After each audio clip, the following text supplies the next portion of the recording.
Most importantly for data provider, right now, if they are going to license their data for AI companies to train the AI model, they will have a better say towards how their data will be used for training purposes. You're listening to the Legal Insight podcast by HHQ, where we help you unpack the world of law, business, and tech.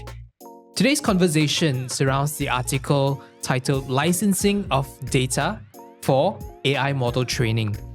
It's another important topic in the world of AI.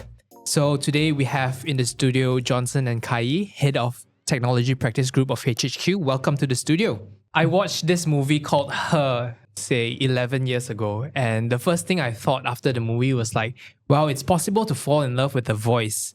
And it's possible to fall in love with the voice of a machine. Like the main character who held this machine around is like a personal assistant. And that voice is now challenging her voice being used, right? Exactly. Yeah. That voice belongs to none other than Scarlett Johansson.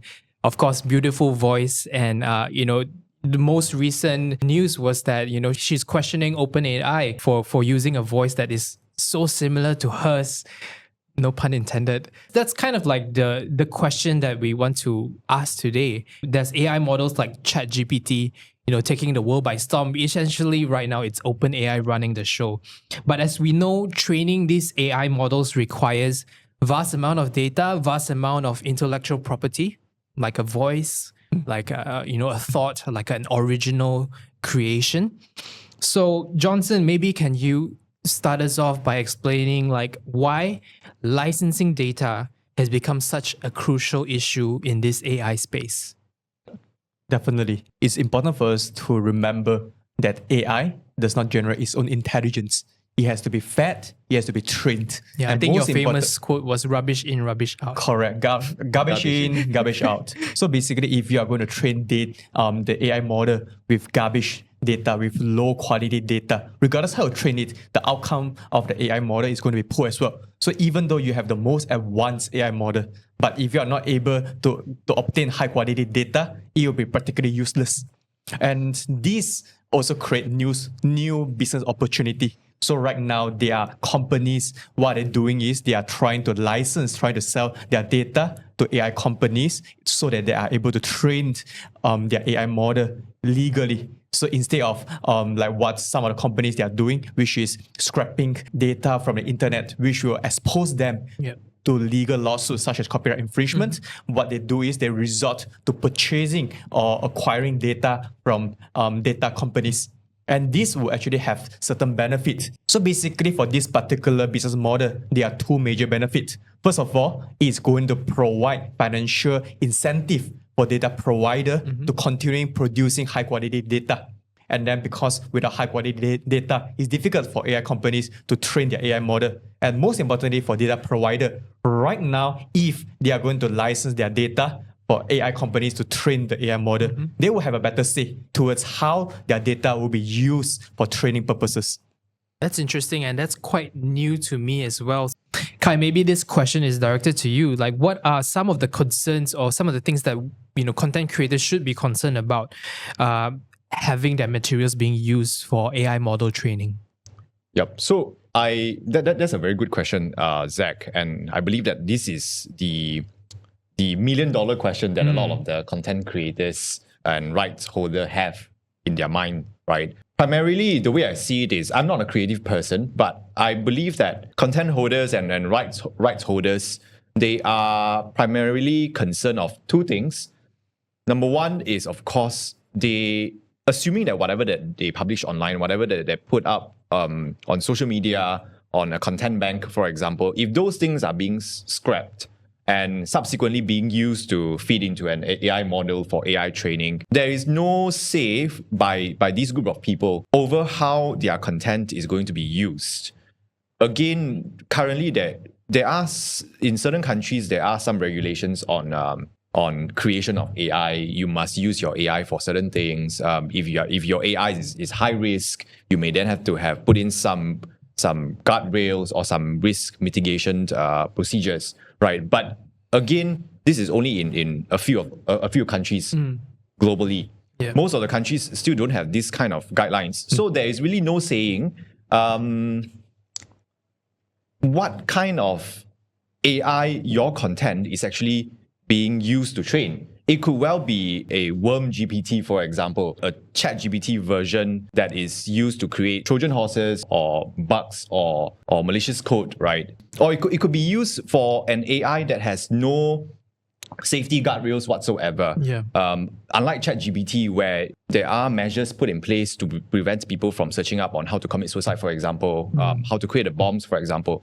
But then people can always use content that is widely available on the internet to create a version of the AI that is so-called not safe, that can teach people how to get rid of a body, how to dispose of a body, for example, right?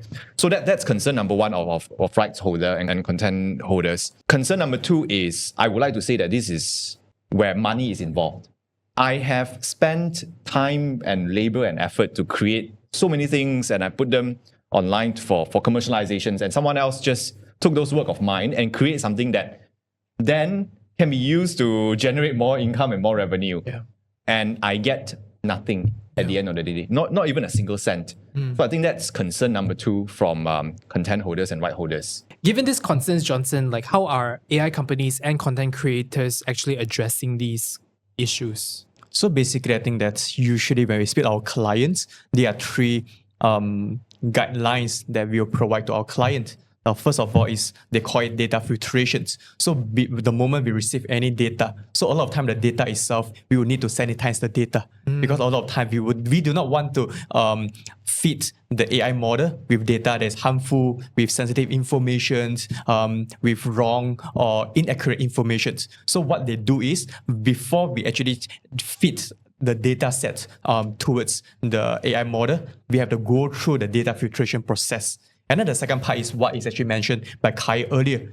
It is very important for companies to actually at least self-develop AI ethical guidelines or AI ethical policy. For example, how AI is being trained and also the output generated by AI, it must adhere to a certain set of guidelines. It must adhere to a certain set of ethical policy, such as AI must not produce biased information, AI must not generate racist comment, AI must not generate any form of violent content. And the last part is what we call as human oversight. Of course, when we innovate, when we create AI, the intention is to replace human to a certain extent. But after all, we have to understand and we have to remember that AI is not perfect, especially the outcome of the AI. I mean, in our experience, because we constantly use ChatGPT, Copilot, or different form of AI, we all could tell that the answer generated by AI is not accurate. This is why it will be very important for companies to actually engage or to hire talents or professionals to do a frequent audit towards the answer generated by AI to ensure that the AI is being operated within the ethical guideline or ethical policy, and also to confirm the accuracy of the answer generated by AI. These are some of the ways that, be it AI company or data provider, they can ensure that their data or their information will not be abused or will not be misused by AI companies. Yeah. So is there a way or is there an environment at which, content creators and AI companies can come together to negotiate these things or to set out these guidelines that you mentioned? Because you mentioned, okay, AI companies can come up with this set of rules, this set of guidelines, filter the data. But as a content creator or a data provider, what are the things that I can set in place to actually protect my content from being misused? So basically, one of the good example, of course, a lot of time when we use data itself, it may be very abstract. We may be thinking data as just numbers, as just words. So I think that one of the example that we can use is your face. Your face is a data. So what you like, you are good looking. So what you can do is you could actually license your face to AI company for them to train their AI. So for example, if they generate an AI model, and then you could be the face of the AI model, but I'm sure that you would like to have certain say towards how is your face being used. Yeah. Because you will be the model per se of the AI model, and then you would want to appear at certain places, you want to appear in certain promotion or certain campaigns. Yeah. So a lot of time the data provider do have certain leverage, like what you mentioned just now in the Scarlett Johansson's case. So from what we understood from our research is that OpenAI actually approached her, and then they are not able to reach an agreement towards the licensing of her data. So from what we are seeing right now, AI companies, they need data, and at the same time, the data provider, they do have certain leverage in saying that, look, if I'm going to provide you my data, my face, my voice, or whatever sort of information, I want to have a say towards how are you processing my data. I want to have a say towards how are you using my data. Because the last thing that you want is you license your face and then you see your face being used at an inappropriate website. Yep. That's interesting. So what then, okay, you talk about, licensing agreement or negotiating these deals. Maybe you can expound a bit more for the layman like me. What are some considerations, Khai, when entering into these deals? What are some blind spots, potential blind spots? What are the things that we need to look out for when negotiating a licensing deal? The first thing that a licensor would always think about is how much are you paying me, right? So that's definitely consideration number one.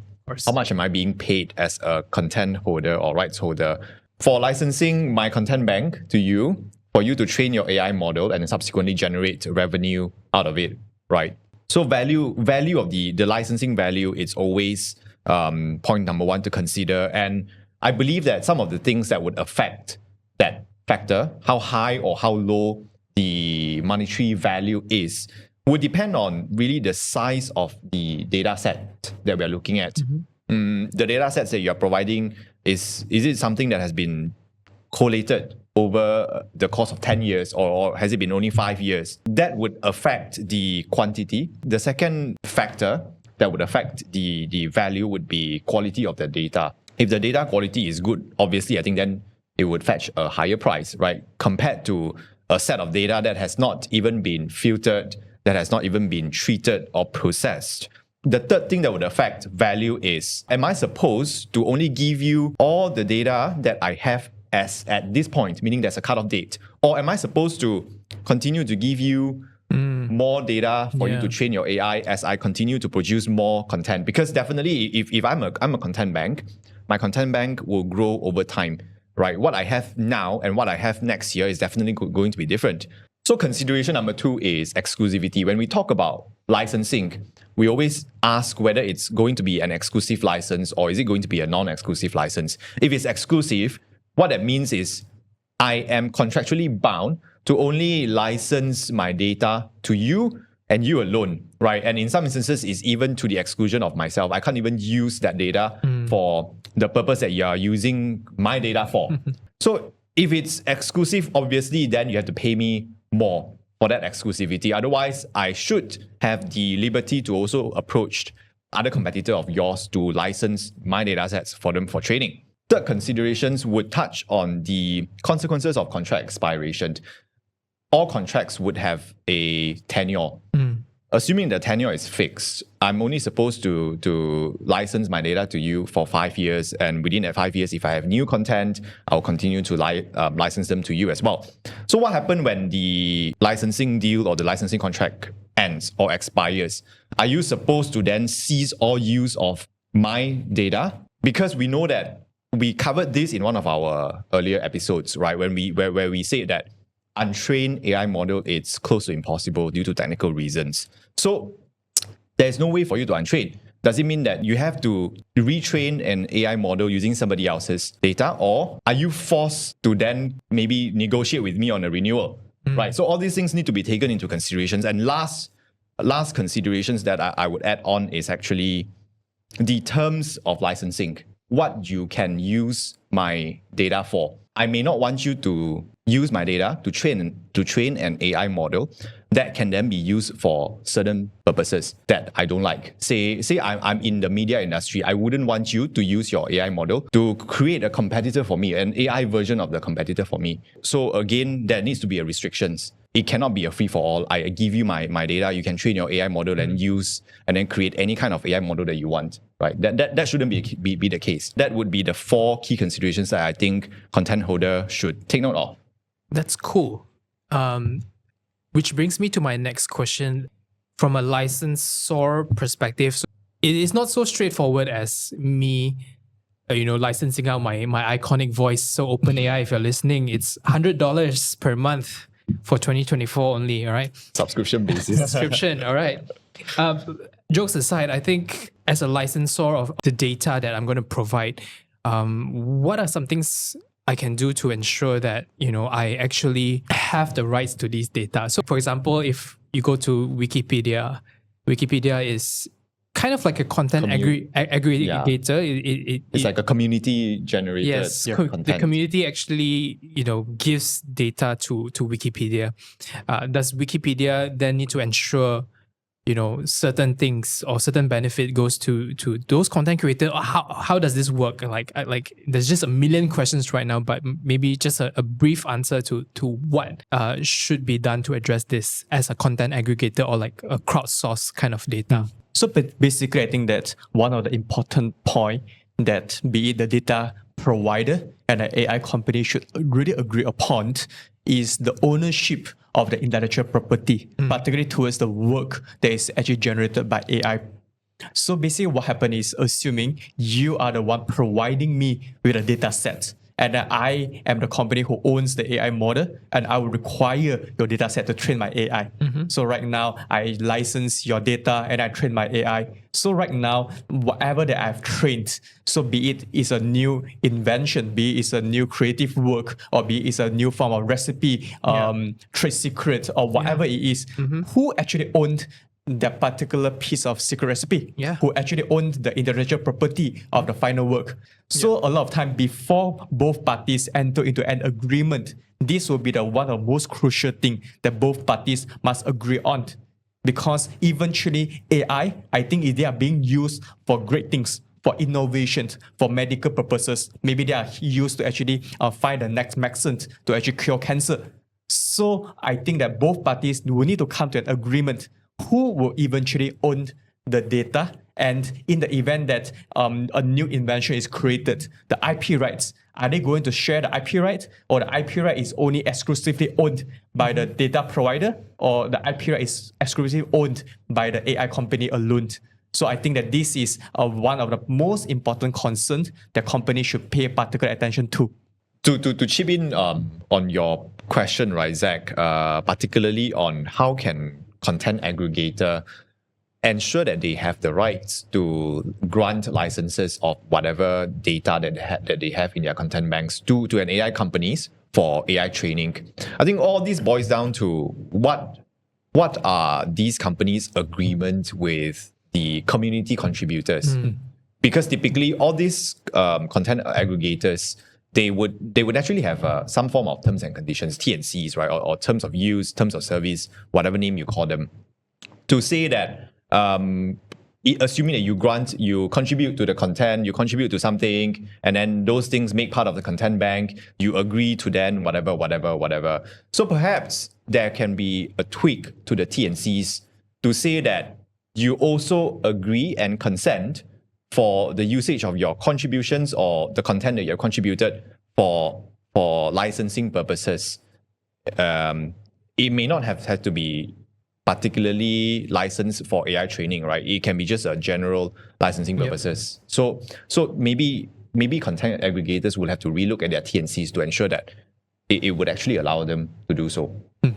Before we wrap up this session, maybe either of you, if you have any final thoughts or advice for companies who are navigating this space, there's obviously so much more to explore than what we've just discussed, but any final thoughts? I think at the end of the day, let me backtrack a little bit. It sounds like licensing of data for purposes of AI training is very similar to another form of IP licensing, right? Database licensing, for example. But I think that there are nuances here and there, differences here and there.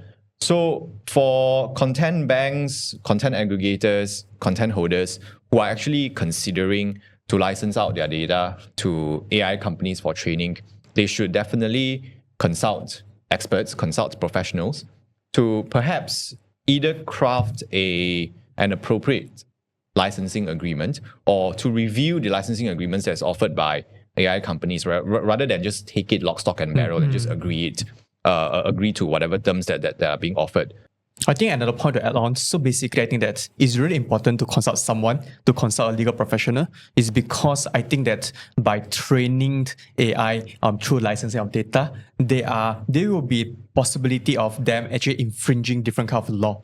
So for example, one thing that we can really think of is actually privacy law. Yep. So for example, just think of a healthcare tech startup. So right now they are licensing patient data from hospital. And then in order for them to actually identify certain medical conditions. Wow. So right now, of course, they are getting the patient data from the hospital, and then they are supposed to actually feed the data to the AI model to find out what's the next cure, what is the medical condition. And in doing so, if they do not process the data well enough, if the way they transfer the data, if the way they store the data is actually not processed within the ambit of the privacy law, be it PDPA or GDPR, they may actually in risk of violating privacy law. And then this will actually expose them to different issue. So just because the licensing agreement may be all okay, but the thing is the conduct of them getting data, especially sensitive information from human per se, this will actually expose them from different liability. So this is why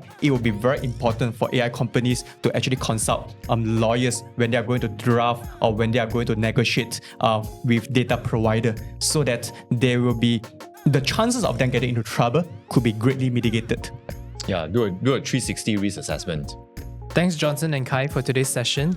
This has been the Legal Insight podcast by HHQ. If you found this content helpful, do drop us a review on Spotify, Apple Podcasts, and YouTube. Wherever you're listening, this helps us to reach a wider audience. New episodes drop every second and last Thursday of the month, so we'll see you in 2 weeks' time. Peace.